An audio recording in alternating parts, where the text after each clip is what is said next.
I'm Jay Moran. I'm Bridget Jaipal Valenza. I'm Thomas O'Neill White. I'm Angela Preston. And I'm Lorenzo Rodriguez.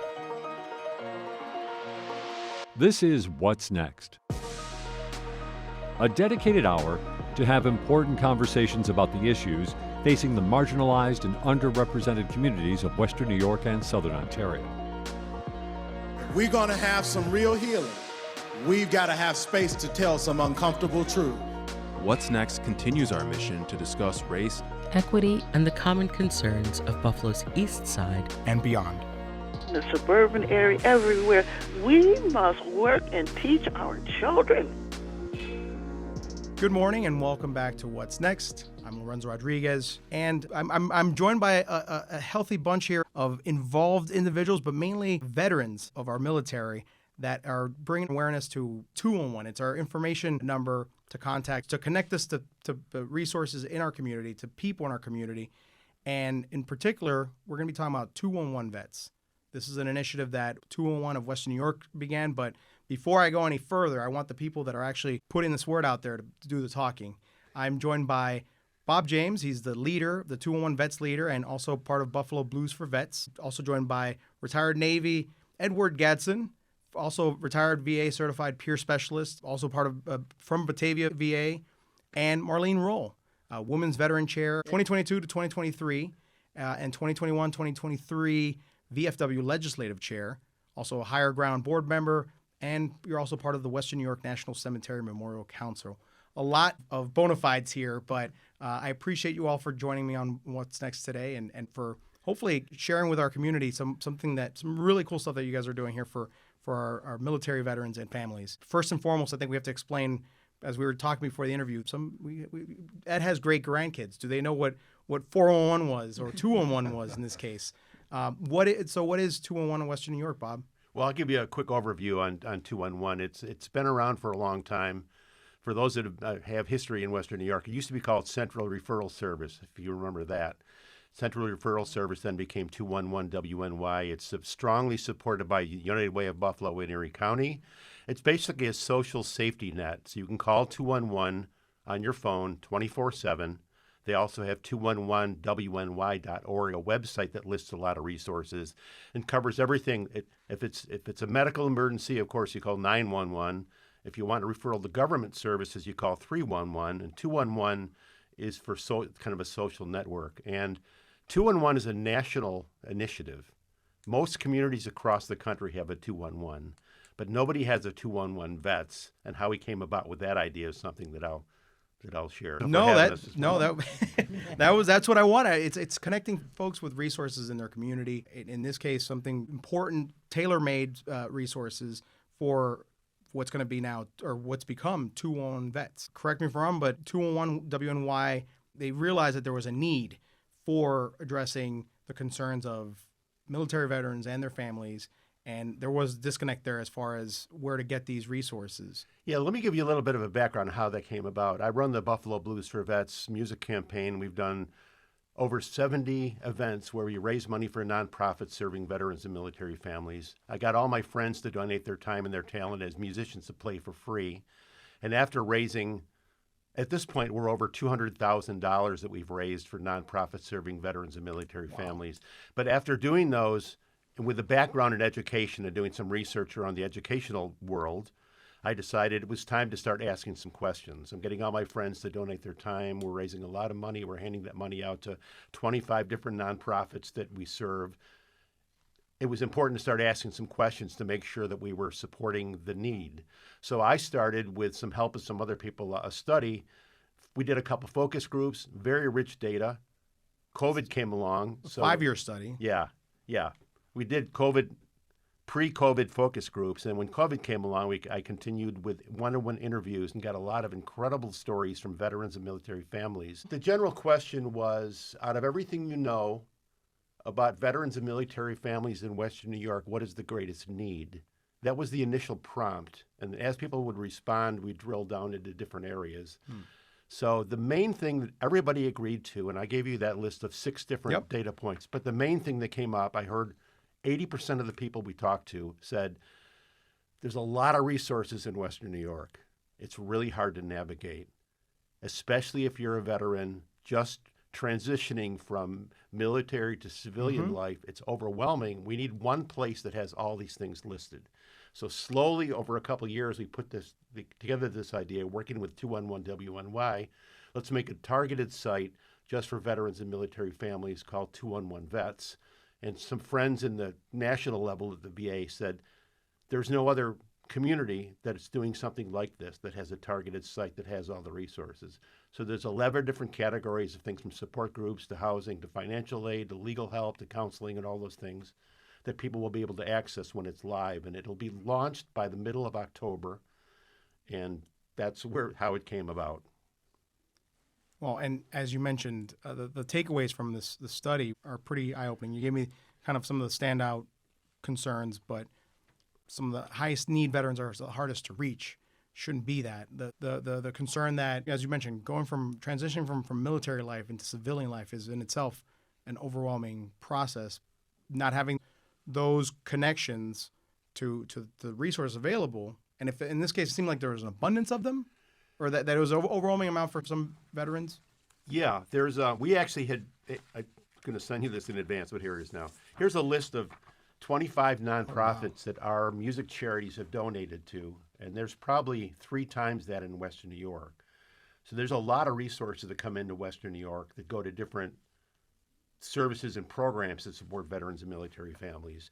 But it's very hard for somebody that's new to the system of needing support to come back Just from wherever navigate they all were this. deployed and land back in Buffalo, maybe not even have a stable place to live, and be able to navigate where the services are that they really need to get to. So that's why we decided to kind of organize this under one umbrella, and that's what 211 Vets is going to be when it's live within the next couple of weeks. So 211 Vets was based on a study that we did.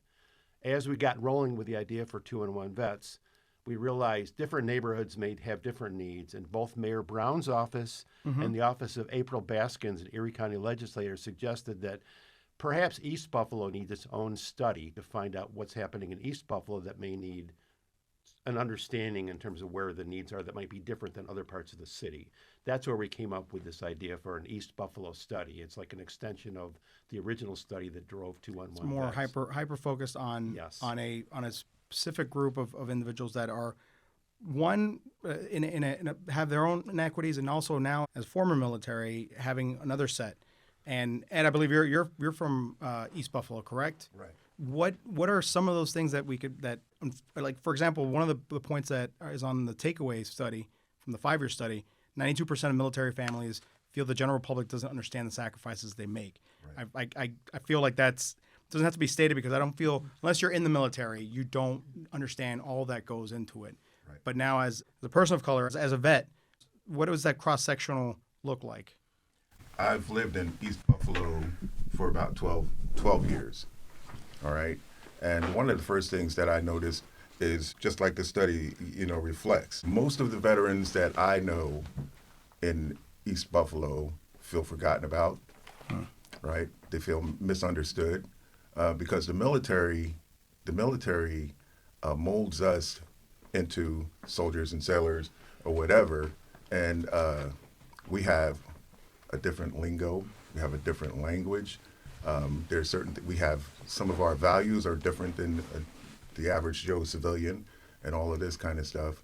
And so when we transition back into civilian life, it's just skewed. It's different. The intensity, the energy. It's hard to communicate. Yeah. It's really difficult to communicate. And the training itself it discourages individuals from being open and transparent in That's a way, correct. right? It's suck it up. Yeah. Suck it up and move forward. That's it. That's basically it. Coupled with that, in East Buffalo, the veteran community is majority minorities. All right, and with that, as a minority, comes a certain level of mistrust with the community, with the government, mistrust. So therefore, there's hesitancy in connecting with resources. I mean, VA Medical Center of Buffalo is right there. It's right there on Bailey Avenue, right smack on the east side, right? But there are a lot of veterans in the community that are like, I'm not going to the VA. I'm not going to the VA. They're not going to help me. They never helped me while I was in the military. That's a government facility, and the government on and on and on and on. So there's this barrier to the connection right there. It's not just in the military world, but I had a guest on just recently from Buffalo Black Nurses, and the aversion that folks have to getting healthcare help in any way because of just the troubled past. You were talking about the Tuskegee experiment, Henrietta Lacks. There's been a lot of mistrust. There are justified mistrust from that community because these glaring issues. Right. So hopefully, though, it seems like the study is going to be tailored to East Buffalo to hopefully gather and glean some of the specific concerns of minority vets in our town. Exactly. Right.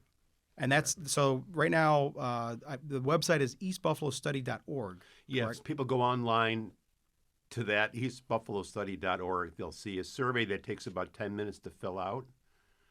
In addition to the online survey, we're doing some outreach focus groups. We did one, Ed and I did one at the Altamont House, which is a halfway house on the east side of Buffalo on Wyoming Street. I don't want to share what they are now because it'll be in the report, but we heard some incredible stories from the veterans there. And Ed is also coordinating, maybe you can mention about the church and the barber shops being an access point for us to go out to. Right. You want to say something about that on why those are good targets for us? Yeah, absolutely do. In East Buffalo, I'll venture to say the hood. In the hood. You said it, not me. In the hood. In the hood. I'm keeping it real with you. In the hood, barbershops are a central hub for communication in the hood. It's where you find out the news of the day, who's doing what team beat who, what is the real Anything news. you want to find out, just go sit in the barbershop. Don't even have to get a haircut. Just kind of Where do you go? Just kind of sit. I go to Profile on Bailey Avenue. I also got this nice haircut. I got this at High and Tight. Legends on Kensington. Oh, good. Our show's My barbershop is P, just P? His name's P. Oh. Very cool character. Our barbershop of What's Next's choice is Signature Cuts on Main. Signature. We've done a few pieces there because it's where you hear the scuttlebutt, you hear what's going on. So it's wise that 201 Vets is focusing on barbershops, but also churches are all big community spots. Right, exactly. Well, I'm basically boots on the ground in East Buffalo. We're gonna have a lot of military references here. I feel like, and that I'm gonna lose count. But sorry, continue. Yeah, I'm beating the pavement and saying, "Hey, what's up, man?" And giving a little bit of dap and giving that smile, like, "What's up?" The type of deal to just kind of get some kind of conversation going. And I've been going to the local barbershops and just leaving literature there. The dry cleaners, that's another hub. Also, the churches. There's like a church on every other corner on the east side of and Buffalo. Places where our veterans would be normally. You're gonna go get a haircut. You're gonna go to, hopefully you're part of a parish. It's first off, as we mentioned, it's already a part of the population that's not being listened to enough, and then you add the other factor of a racial component. So I tip my hat off to you all for focusing in on that segment of the population, because our goal here on this program is to hopefully raise awareness on the conversations that need to be had. And we talk a lot about East Buffalo and what's gone on and what's been going on, but not so much about our vets. We've had stories about veterans in Buffalo, but not. I'm glad we're reaching out to this population. Yeah. And Marlene, you also a veteran, but one thing that also has gone underreported or understated is that as a woman in the military, that transition to civilian life is it's one of the takeaways from the study. It's tougher than a man's transition. It's a little bit more complicated, a little bit more compound. Our men that come back and transition, have a hard time connecting. Women's roles are a little bit different in the family dynamic. They're the caretakers and stuff. So oftentimes when they get back, they may have other obligations. It might be kids. It might be senior parents, whatever. So they kind of like drop their duffel bag and go right into whatever support role they find themselves in. If not, they're also doing the school, finding a job, and all of that. But the other part with them, I mean, we have our homeless veterans. We know about our homeless veterans, sleeping out underneath bridges and all that. Our women veterans are a little bit harder to find that are homeless because a lot of times they end up being with family members, but the VA doesn't necessarily count them as homeless because they're in somebody's home. You know what I mean?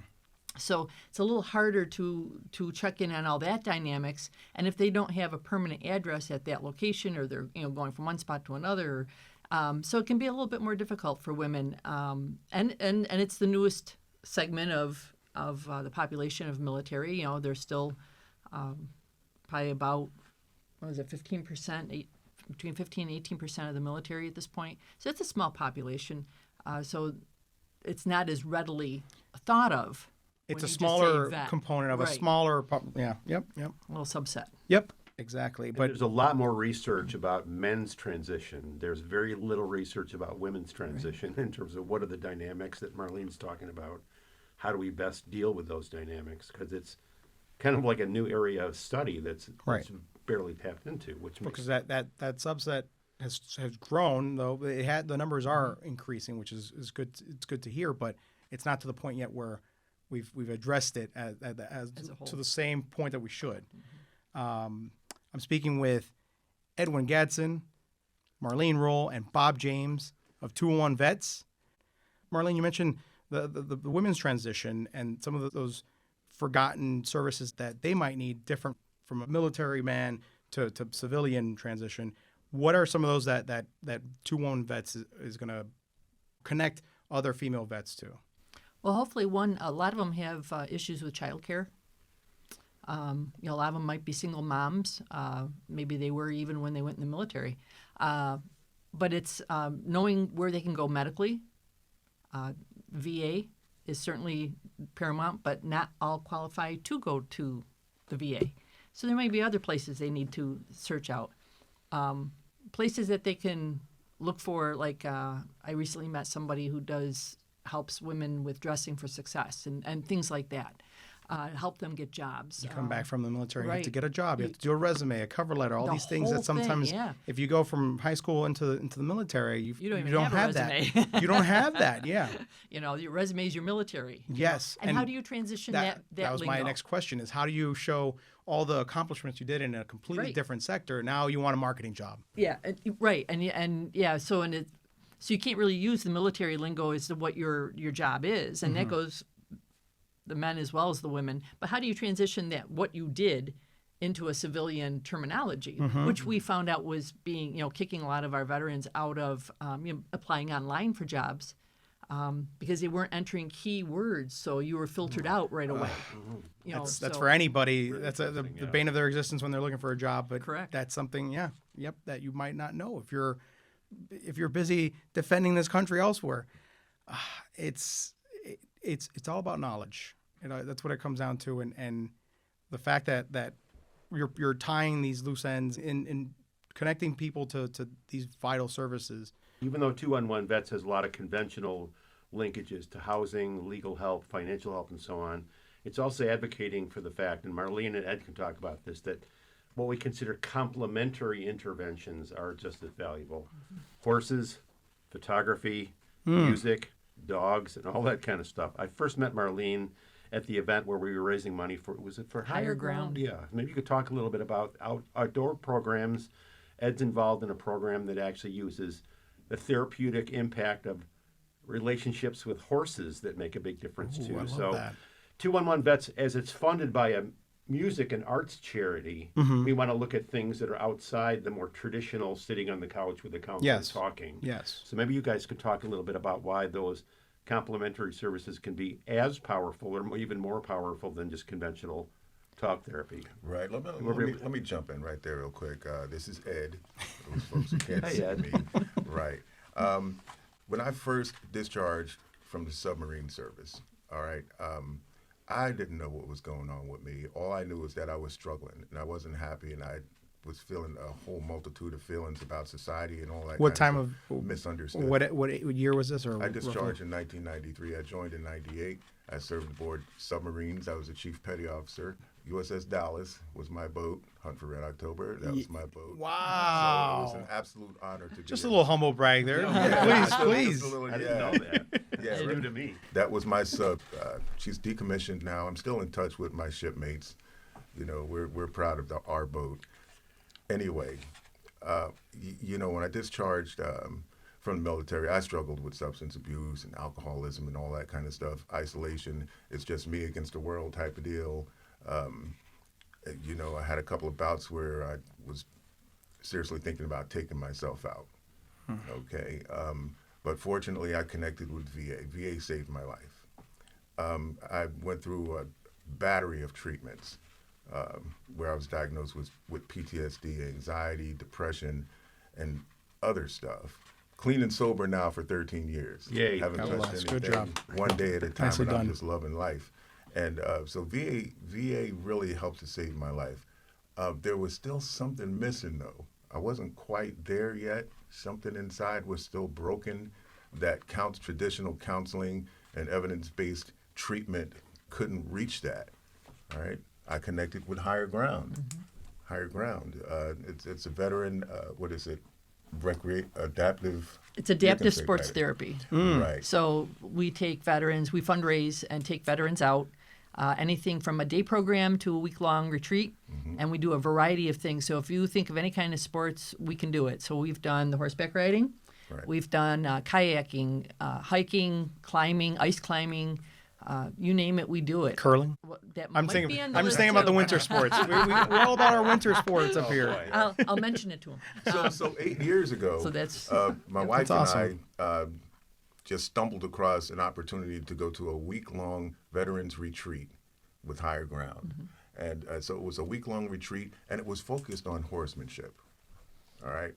Neither my wife or myself ever did anything. Yeah, had you ridden a horse before this? Never, ever. You know, Let me say, not required to go on the retreat. Exactly. So our first response was, "Oh man, they stink and they're so big, they're scary. I don't know if this thing's going to kill me or love me or lick me or what, whatever."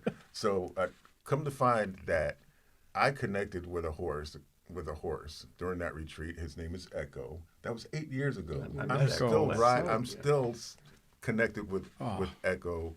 I see him like twice a week. That bond between horse and rider, there's some unspoken bond there between you and the horse. That and connection between myself and Echo and that horse reached that part that was still broken, reached it. It's just spiritual. It's magical. I mean, he doesn't talk. He doesn't expect anything. But the horse, Winston Churchill said something. There's something about the outside of a horse that is good for the inside of a man. Oh, I love that. Said that, and that is so true. That's my mantra right there. Every time I'm around Echo, everything's all right. I feel safe. I feel okay.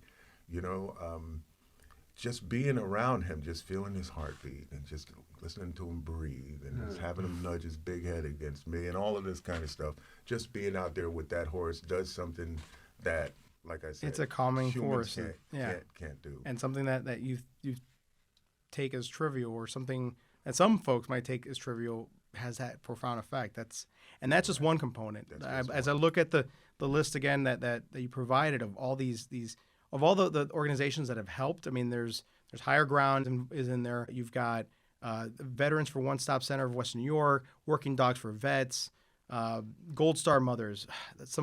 These are each as important as the next one. Center for the Arts, just getting I think figuring out that there's hobbies, there's other things, components to life outside of the military. That's some folks don't have that immediate realization. So this hopefully 2-in-1 is going to be partnering up our needy veterans with some of these services that I'll give a plug for what Ed's talking about. There's a stable that now has the nonprofit section, and I think it's called Horses Healing Hearts. Yes. We're doing an event for them at the Cave. Little plug. January 20th. It's a fundraiser for them, and that's the horse that Ed is connected to as part of this nonprofit that is trying to reach out and do more support for veterans with that. On November 29th at the Cave, again, local venue, we're doing an event for Dog Tags New York. They get shelter dogs that then get trained and get placed in the homes of veterans. So there's as many stories about horses and vets as there are about dogs and veterans that make like having a live-in therapist, you know.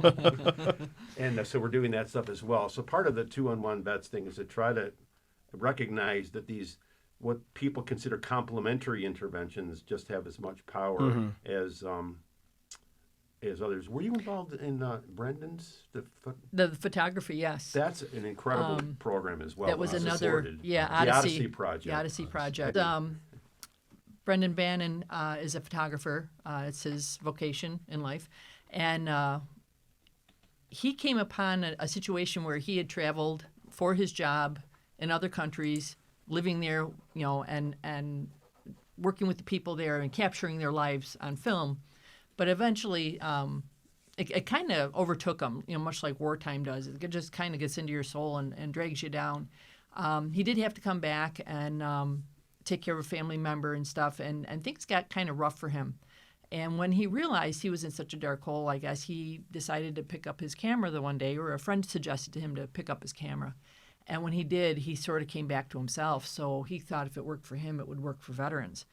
So he started the Odyssey Project, where he was fundraising. He was getting support through Canon to give cameras to veterans to go out and go through a 12-week course on assignments that he gives you. So I remember, like, the first one was to go home, and you were supposed to come back to class the next week with 10 photos of what home is to you. Wow. And he says, and I don't want a picture of your house. Good for Challenge him. accepted. So, yeah, right. So, I mean, I spent the whole week going, you know, what do I take a picture of? I mean, I just, it took that effort, you know, to get out of that simplistic, you know, and really dive in. And I've seen it work magic. We've had some people who have really struggled, and I say, "Have you pick up your camera, pick up your camera, pick up your camera," and they're like, "Oh, all of a sudden they're out doing this, and they're out doing that," and, you know, right? Exactly. So, you know, like, these stories aren't really unique to helping veterans, and one of my personal side effects on all of this is with these alternative programs that are out there and people willing to help and putting them all in one spot where veterans can reach out, maybe reconnect and de-isolate. Maybe we can knock down that 22 a day.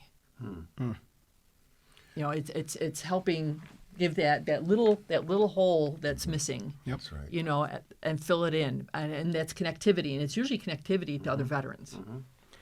I just need to say this. All the stuff that we're talking about that we were fortunate enough to be a part of and stuff, East Buffalo veterans are totally oblivious that these things even exist. And that's something. Like these alternate programs or any programs. Exactly. Well, because you hear of the VA, you hear of the primary, like the mental health outlets, but not the alternative ones that we're talking about here, which is just another component of assimilating back into everyday civilian lifestyle. It's just a different world out there, and then coming back to this world, forgetting that you can pick up a camera, you could build up the confidence to ride your own horse. I see that there's a motorcycle association, whatever it takes to fill that longing, that, as you mentioned, that one hole that we all have. We all are looking to become more complete humans, but the military service takes a little bit more out of you, and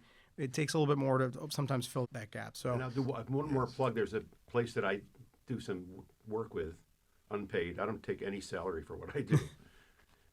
Westfall Center for the Arts, they run free music programs on Thursdays. This Thursday, we're starting a new group of guitar and ukulele lessons free to veterans. Ukulele? Yeah. That's one you don't hear about often. No, well, they got a great teacher out there, Sue from Limelight Music, that teaches ukulele. On the 11th of November, which is Veterans Day, it's a Saturday, we're doing an event with a band called the Kensingtons to celebrate kind of the launch of the 211 Vet site. We have some woodworkers that have donated some beautiful items that are getting auctioned off to support the nonprofits. But Westfall Center for the Arts is very much a community-focused, nonprofit, beautiful arts center that supports veterans through music lessons and other kinds of things as well. So I'm glad you recognizing that beyond the traditional, that the complementary services are important, because that's one of the things of 211 Vets is to step back as far as possible and say, what are all the things that are out there that are helpful that we can build awareness and access to by going online and doing that stuff. And especially for East Buffalo, Ed and I did one focus group down there, and I can't wait to share some of the stories that we heard there when we finished the study. But it was incredible in terms of the kind of symptoms of the east side of the Buffalo, East Buffalo, that came out during our conversations with some of the guys down there. So 211 Vets is not yet live. It's going to be. Right. But by the middle of October, it's going to be live. We have Mayor Byron Brown's excited about it. Mark Poloncarz, county executive, is excited about it. Brian Higgins' office has helped us with this as well. Bob and I are actually going to be doing another focus group with the veterans that are in my congregation at my church. Yeah, that's important. We already sat down with my pastor, Pastor Woods. Bob and I sat down with Pastor Woods, and he's all in. He says, whatever we need to do, It's just going out there and hearing what people need help with. Right. And that like I said, it should be a simple thought that crosses our minds, but unfortunately it took 5 years to figure out that we needed this. Yeah, the study initiative. formally started around 2018, but when I started running these music events in 2016, people would come up to me and just tell me all these stories. Then I started taking notes, and I thought this needs to be formalized. As far as the study is not funded, it's all done by just the passion and to be on a mission of trying to get a really clear picture on what's going on in Western New York. But it just began by stories that came to me, and then we kind of formalized it with focus groups. Combat Veterans Motorcycle Association of Batavia was one of those most powerful focus groups I ever sat in on, and that was done just before COVID shut down our plan for more focus groups. So that's a whole other story in and of itself. Everybody in leather, and every other word is the F word. And they asked my daughter, who was taking notes, how's the F button on your keyboard holding up? But I tell you, the stories I got out of there were so powerful. I haven't even tapped any of those yet, but they kind of drove some of the findings from the general study in terms of those six data points that I shared with you. And then as far as our East Buffalo veterans, it's www.eastbuffalostudy.org. Yes. And once the service goes live, 211vets.org, and you'll find this listing of 11 different types of services. Like I said, support groups, counseling, mental health, advocacy, healthcare, music and arts programs, outdoor programs, all those.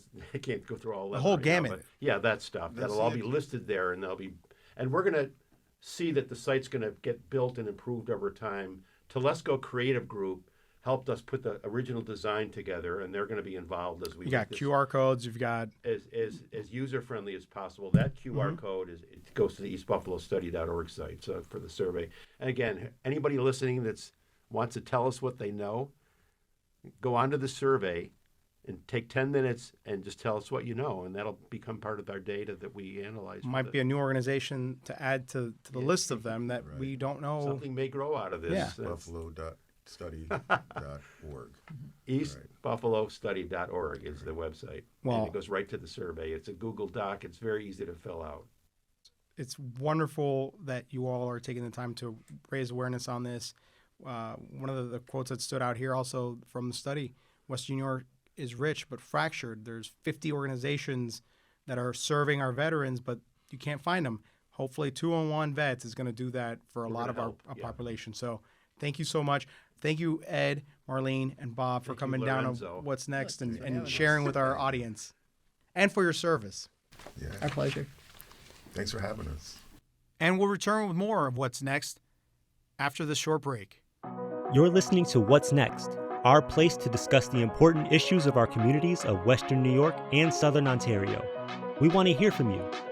Click on the Talk to Us option in the WBFO app, and we will work to get your questions or comments on the air. Do you have a story or concern that we should be addressing? Email us using whatsnext@wbfo.org. Together we'll have the conversations that are needed. This is WBFO, your NPR station. And welcome back to What's Next. I'm Lorenzo Rodriguez. We're going to be covering the story of an individual, Jamele Prichett. He's here with us today, as well as some of the folks that are helping him with his case. Christie Cleaver, case manager and assistant director of community programs at Peaceprints of Western New York, and Christian Holdridge, director of development at Peaceprints.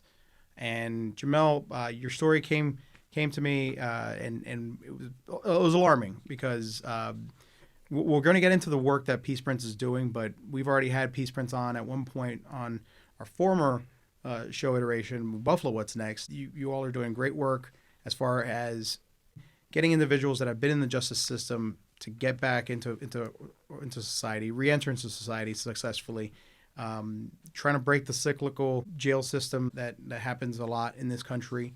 But Jamele, we'll get into your background, but where we can start is you are trying to apply to college. You're trying to get into Hilbert College, and your application was, I'm oversimplifying it, but we'll get to the specifics. But you applied, all signs looked like you were going to be admitted, and then it was revoked. Give me exactly what occurred there.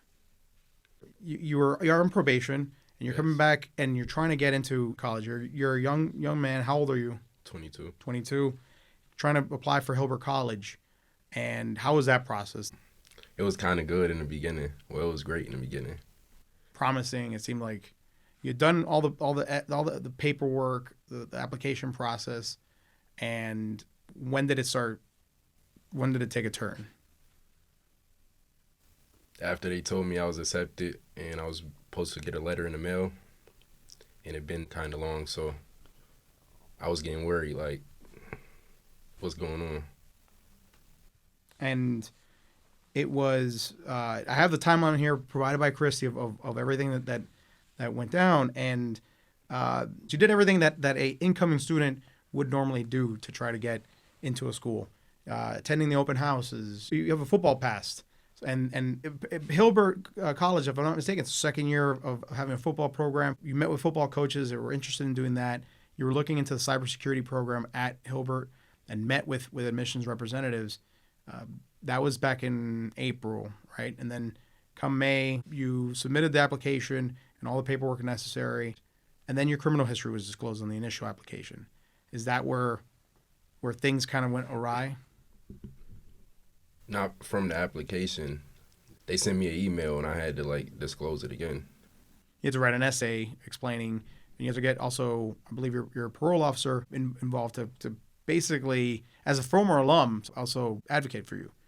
And when your PO, Michael Kessler, gets involved, what starts happening there? To be honest, I don't know what really occurred. He just told me he would reach out and try to do the best he can. It seemed like things moved faster, from there. So we didn't know what the timeline should be because we're applying you can apply year-round there, but we didn't know what the timeline should be. We didn't go until April. So we're looking for a fall admission. Most people have done that a long time before that, but they were still open to enrollments.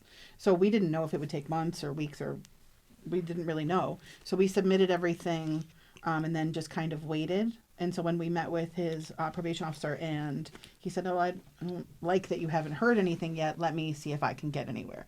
And things started to move from there, because that same day he emailed the person we'd been in touch with, and that person was not there anymore. He forwarded it to the next person. That's when the ball really started rolling. And he got admitted that same week. He got a text message from the school's representative. Around late May, early June. No, this was in, I think, August. Oh, okay. You had spoken also to the football coach of Hilbert College to hopefully participate once you were enrolled. And in August 11th, you received your denial. So July 14th is when he got the message saying that he'd been... Congratulating on the acceptance to Hilbert. Mm-hmm. So at what point, Christie, you're Jamele's case manager, and at what point did you start working with Jamele on this application process? So he identified that this was what he wanted probably a month before that open house. And so we started, at that point you're just waiting. And then we filled out the application, and then you wait some more. So we just were waiting for them to let us know, here's the next step. And when it got to, okay, we're getting to we're a month out. The football team's got to be practicing by now. We should have heard from somebody by now. That's when we started to worry. And let me step aside for a minute, because I do want to also, once again, set the table here, and both Christie and Christian, with Peaceprints of Western New York, you've been helping Jamele with his case, but for over 40 years now, the organization Peaceprints of Western New York has been helping a number of other individuals like him and re-enter society that have already gone through the justice system. But can you give us a quick overview of what that work that Peaceprints does? How does that look like? So we have a number of different programs all designed to meet an individual wherever they happen to be at within the cycle of incarceration. So we have programming for youth and adults, pre and post release. So we're working with them while they're still detained, while they're still incarcerated, helping with goal planning, settings so that when they're released, they can hit the ground running and immediately just start working towards those goals. We also have residential programming where individuals who are involved in the justice system in one way or another can come and live within this supportive communal living to just ease the transition back into the community. I want to give you the opportunity to give me your background, your story, but you were on probation, you wanted to get into college, do right, and yet you're going through these extra hurdles, it seems like. Right. And how has that been? I mean, I assume that very frustrating, but being in it, what are the feelings that come up while you're going through this very convoluted process normally that just seems to get an extra layer of difficulty given your past? The feeling really unexplainable. Like before I came home from jail, I told myself like I was going to do right and everything was going to be good. So I got with Christie. She was helping me since I came home. And then everything just went downhill. So it's kind of like I wanted to stop and just give up, but I'm like, nah, I ain't going to stop and give up. And that's what we're trying to avoid here, I think, with Peaceprints is that feeling of helplessness. To know that you can bounce back, you can get back to everyday life because that's how it should work. You shouldn't have to pay for something beyond what the sentence time was. And I believe reading your case and some of the emails that you exchanged with Hillberg College, that at one point you kind of grew sour of the application or just the idea of applying for a college. It's already, as I think we've established, it's very overwhelming at first, but when you start getting those rejections and when you have these factors, it's got to be crushing. Is that still the case? As far as my feelings, not anymore. So hopefully, if it's not through Hillberg College, it's somewhere else, but that's still an avenue that you want to seek out. Yeah, I'm still going to college for sure. That's what we don't want to die out. That I applaud you for that because a lot of us listening and here gone through this process, and after the last thing you need to hear is yet another rejection. So I applaud you for that, and I wish you luck on whatever comes next. But just to kind of give more context to the process, so we get an acceptance at around July, and Michael Kessler, your parole officer, is advocating for you, is talking to the administration because he himself is an alum, and then in August you get a denial, your application gets revoked, and then trying to, along with Christie, correct me if I'm wrong, at that point you were made aware of the situation. You found out that there was another similar situation where a Hilbert student was also on probation with similar charges who had been admitted. How did it go from that point on? So I think that was what made us go back and ask questions.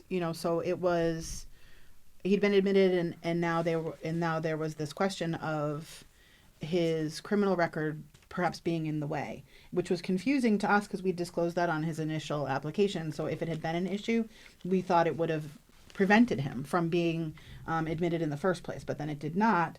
And so when they were circling back and asking us to fill out a form, giving them the same information we'd already given them, we said, okay, but we've already said this, so that can't actually be problematic. But then it took a long time. So a couple of weeks go by, and there's no movement, there's no news, and we're approaching the beginning of the school year, and we still don't really have an answer.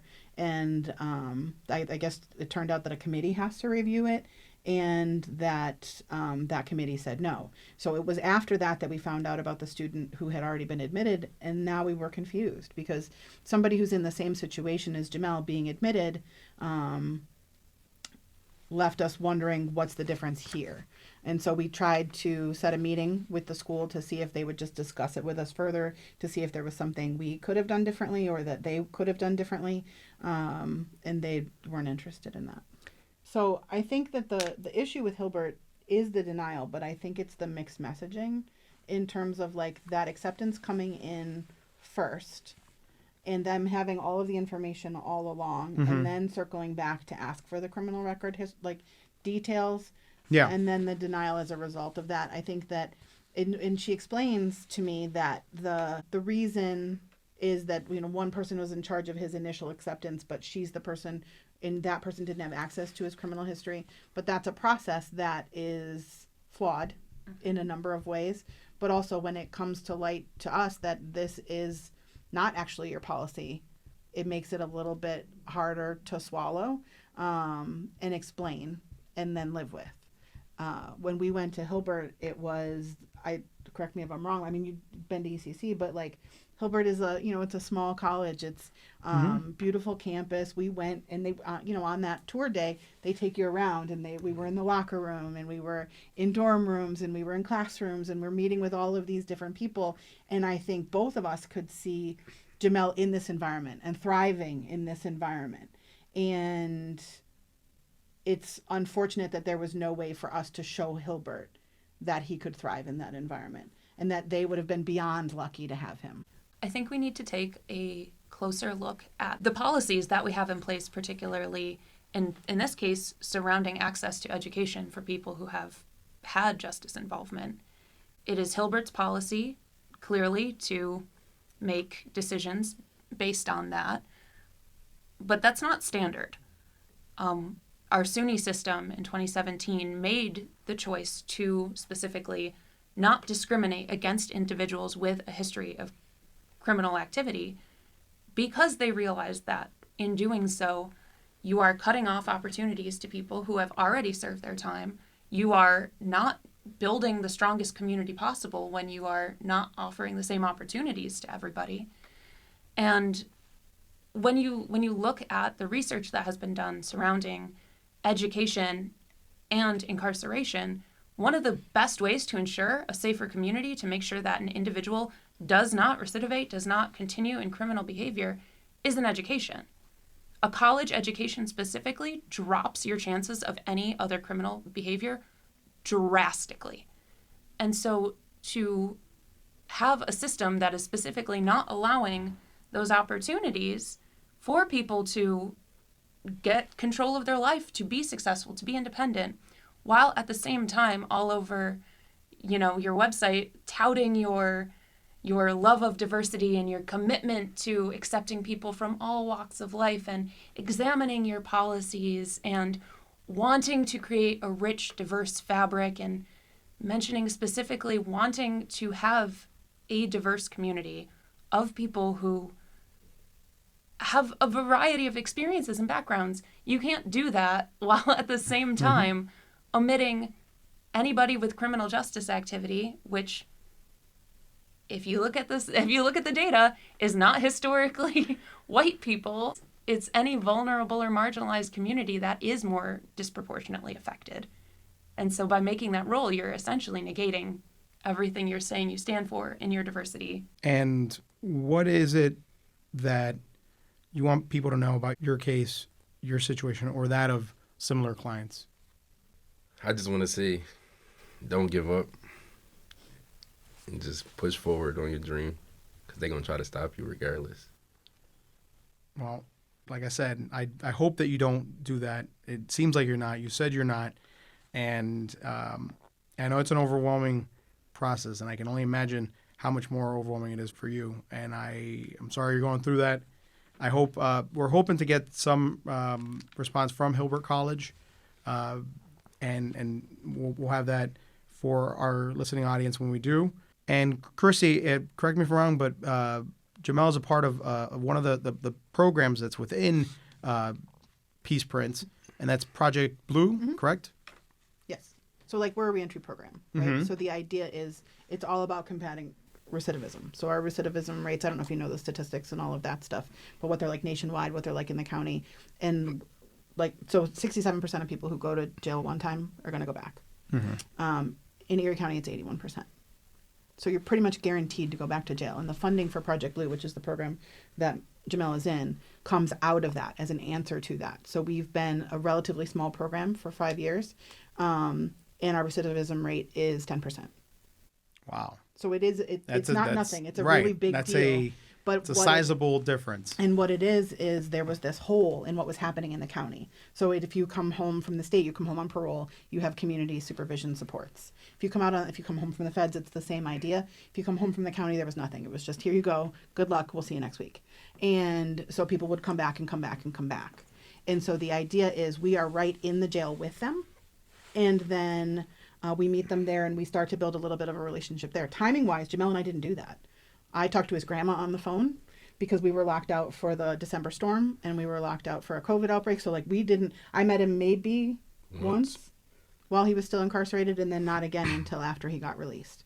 But the idea is we build a relationship with you while you're inside and then we can stick with you for up to a year post-incarceration. But Jamele will tell you how long you stuck with me, Jamele. Forever. Yep. So we're stuck together until one of us dies, which we hope is in a very long time, because there's a people business, right? So I can support him through this contract for a year, but the truth is, if in 18 months we're not on our feet yet, we're sticking together. If in 5 years he's married and he's got kids, he doesn't need me quite as much. He's getting, stable in his career because he's graduated from college at that point. Like he doesn't need me in the way that he needs me now. But I'm still there. Yeah, she's still gonna be there. It's great to have a cheerleader like that in your back pocket. Christie do her job.